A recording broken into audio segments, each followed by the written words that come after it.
नमस्कार मंडळी, आज बघूया पनीर रेसिपी. तर इथे पनीर, कांदा, टमाटर, खोबरं, कोथिंबीर हे सगळं घेतलेलं आहे. त्यानंतर मटर घेतले आहे. त्यानंतर आपण करणार आहोत खडे मसाले गरम. इथे धने आणि जिरे गरम करून घेतलेले आहेत आणि इथे लवंग, काळी मिरी आणि दालचिनी हे सगळं आपण मिक्सरमध्ये एकदा फिरवून घेणार आहोत.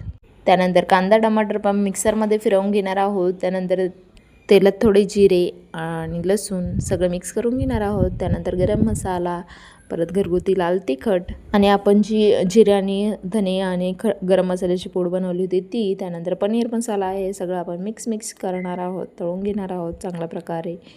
तर चांगल्या प्रकारे इथे मसाले आपले परतलेले आहेत. त्यानंतर आपण पनीर टाकूया. पनीर चांगलं थोडंसं फ्राय करून घ्यायचं सगळ्या मसाल्यांमध्ये आणि आपण जे कांदा, टमाटर आणि खोबरं हे सगळं आपण मस्तपैकी फ्राय करून घेतलं होतं, त्यामुळे इथे परतायची गरज नाही.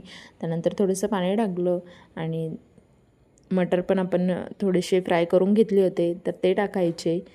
आम्ही माणसं घरात जास्त आहेत, त्यामुळे आम्हाला थोडं जास्त लागतं, तर आम्ही पाणी टाकलेलं आहे. त्यानंतर जे आपण पेस्ट बनवली होती कांदा टमाटरची ती, आणि एकदा नक्की करून बघा, खूप खूप खूप टेस्टी लागते ही भाजी अशी बनवल्यामुळे.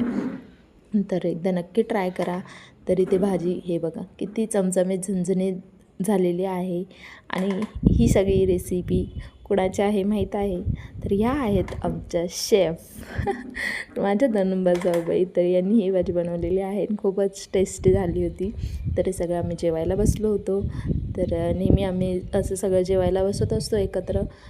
पण इथे मला नानांची म्हणजे माझ्या सासऱ्यांची मला खूप आठवण येत होती, कारण असं एकत्र जेवायला बसले की ते नेहमी म्हणायचे, जो दे एक फोटो काढ, जो दे एक फोटो काढ. मिस यू नाना, बाय.